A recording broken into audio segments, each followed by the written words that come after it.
Hello everyone, it is I, Whimsy, and we're going to be doing another video, tarot reading, remote viewing, all that good stuff. And Mila is at my feet complaining because I took her food away. She has a little bit of a tummy ache, so I'm being a little strict with her. Alright, so the first thing I want to talk about today is announcements. Next week I'll be out of town.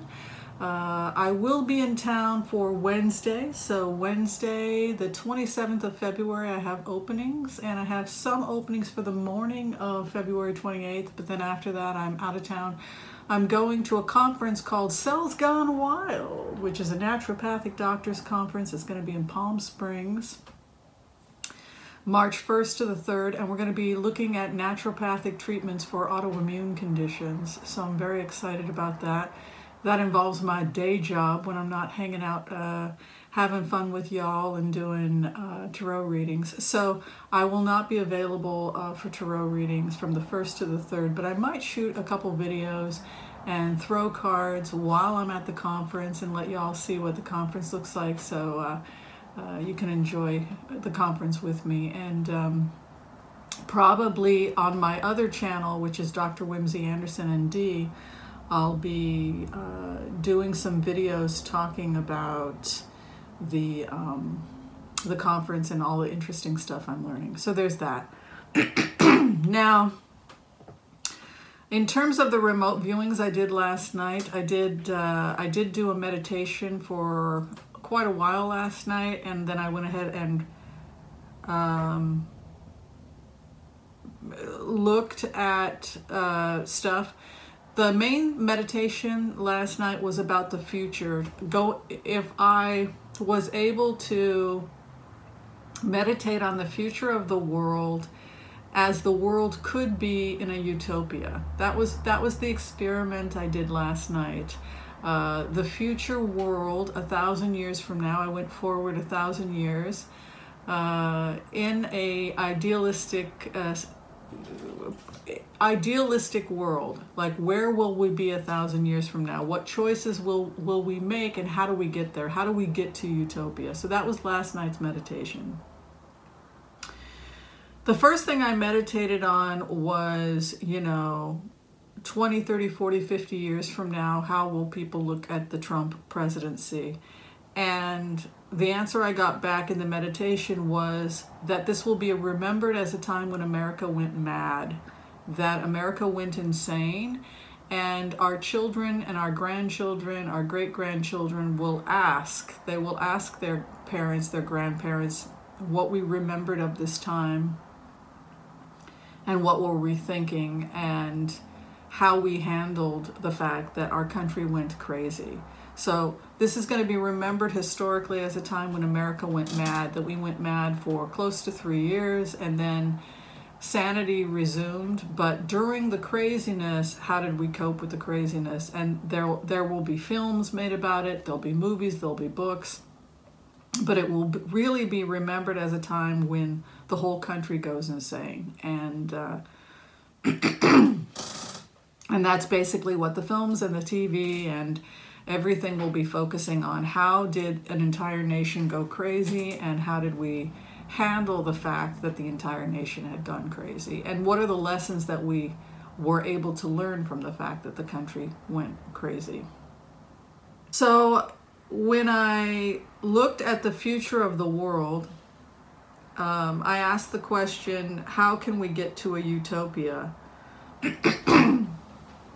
How can we get to a utopia? How can we create a future that is a utopia, and the vision of the world that is in harmony with Mother Nature or Mother Earth?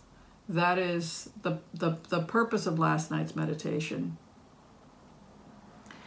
And the answer I got back was that the primary thing that a human being has to worry about in their life is their own safety. That is the primary, first and foremost, safety first. That is what human beings, as they maneuver their way through the world, what they have to think about first. But in terms of the global picture, in terms of what is best for the planet as a whole, Gaia comes first. Mother Nature comes first. This is the message of how we get to a utopia. We can create heaven on earth for everyone as long as we understand that Mother Earth comes first. If we understand that Mother Earth comes first, then creating a utopia is inevitable, because every decision we make will be based on how are my actions impacting the environment? How are my actions impacting the world as a whole? And so when we start constructing cities and when we start constructing states, we're constantly building them as partners with the earth, co-partners with the earth, always taking the needs of the earth first and foremost into consideration.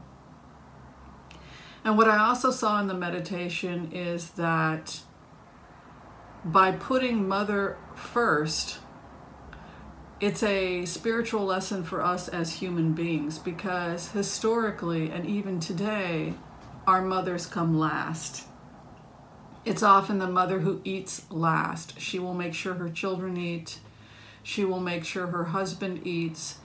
And if there's any food left over, she'll eat the scraps. This is historically how mothers have been treated throughout the world. The mother sustains the home, she maintains the home, she creates the home, and without the mother there is no home. She is the glue that keeps a family together, and yet she comes last. And so consequently, human beings suffer because our priorities are out of whack. The truth of the matter is, if we built our homes from a premise that the needs of our mothers must be of vital importance, that we have to make sure that our mothers are happy, our mothers are healthy, our mothers are well, that they're able to pay their rent, that they're able to be free of stress and fear, that they are safe, that they are loved, that they are well cared for. If we made the happiness of our mothers a priority, the world would have looked very, very differently. And so how we treat the earth is a reflection of how we treat motherhood in general.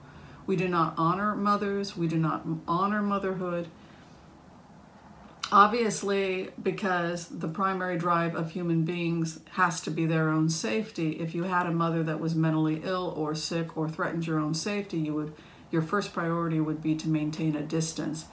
At the same time, even though you have to maintain distance from, say, a mother who's not well, you would still be encouraged to pray for her and to send healing to her from a distance, if that's the dynamics of the relationship you have with your mom. And still, to the best of your ability, honor mothers. So the way to utopia, as I understood it through this meditation, is the earth comes first. Mother Earth, everything we do, we have to think in terms of how it impacts Mother Earth. And we must treat mothers, we must become a society that does everything in its power to make life comfortable for mothers and for those who have been mothers. And if we become that type of a society, we will transform the world. An example would be the detention centers where children are taken from their mothers. This is in complete contrast to the natural order. In the natural order, we would understand that nothing is more important than supporting a mother's ability to love her children and to safely and responsibly rear her children. And so we would be doing everything in our power to support that process. So again, this is how the world attains, this is how we create utopia.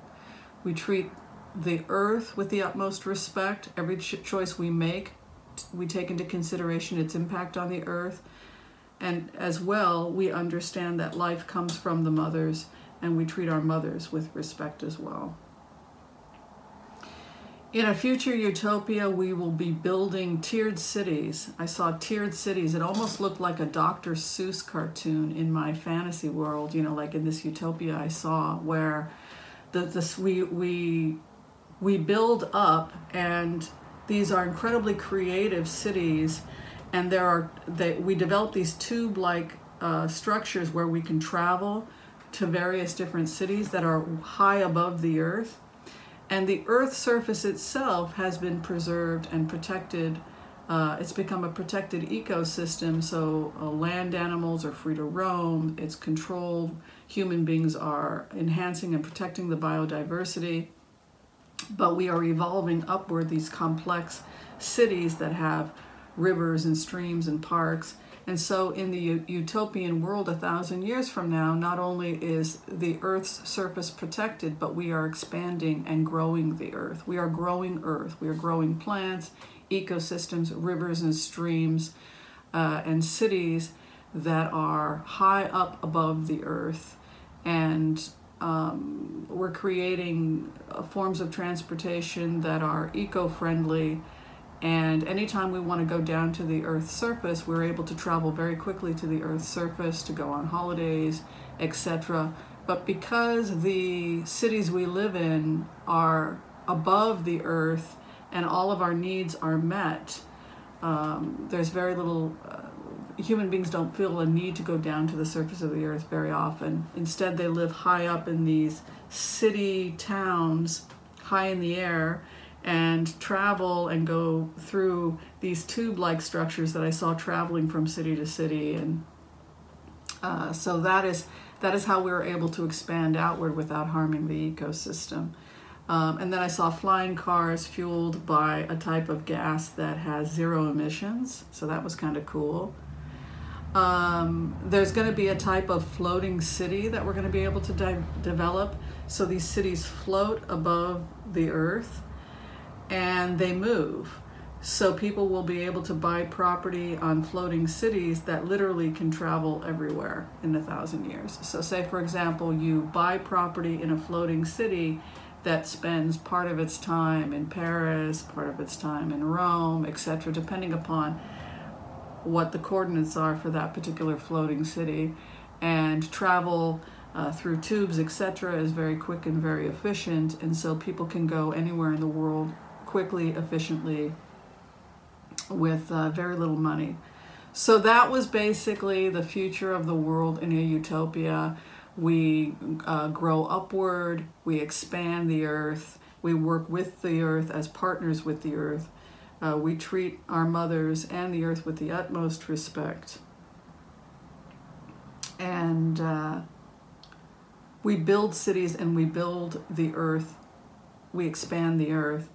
We're also going to be able to harvest metals and asteroids, etc., for future endeavors. So we'll actually be able to capture stuff from space. So that was the vision of the future utopia. Flying cars, floating cities, it was beautiful. And a country where we treat each other, and particularly our mothers and the Earth, with the utmost respect. So that was the vision, and it was a beautiful vision. All right, so now I'm going to throw some cards for Gaia and see if there's anything that we need to learn from the meditation and things that we can do to help support Mother Earth.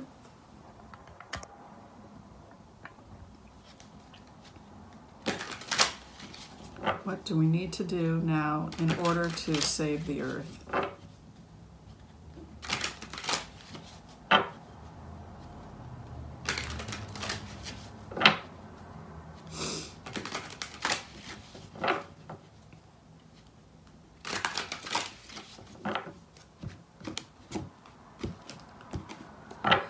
Buying land on a floating city. I wouldn't mind visiting Paris twice a year. Okay. Basically, the private sector, I think, is going to be huge in terms of transforming the world, because people are going to begin building their businesses based on the premise of a future utopia. And when people start to have an interest in this type of way of living, it's going to really start to take off. How we harvest our money. So ultimately, there has to be some kind of incentive.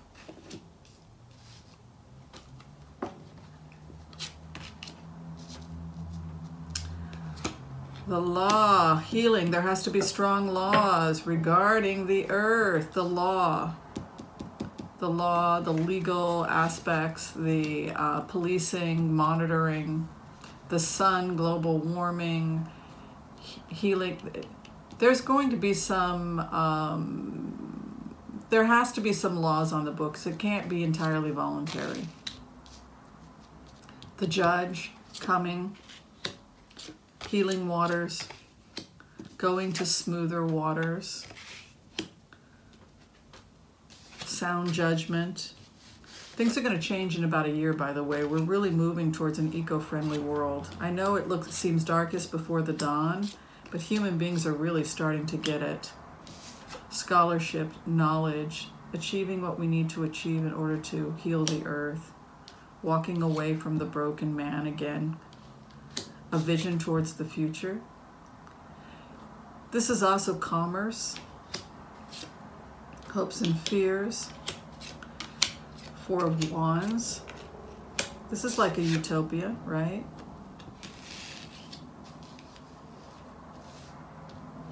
Clarification, justice. So it's not like it's not a libertarian view of the future, I'm sorry to say. People don't get to do whatever they like at the expense of others.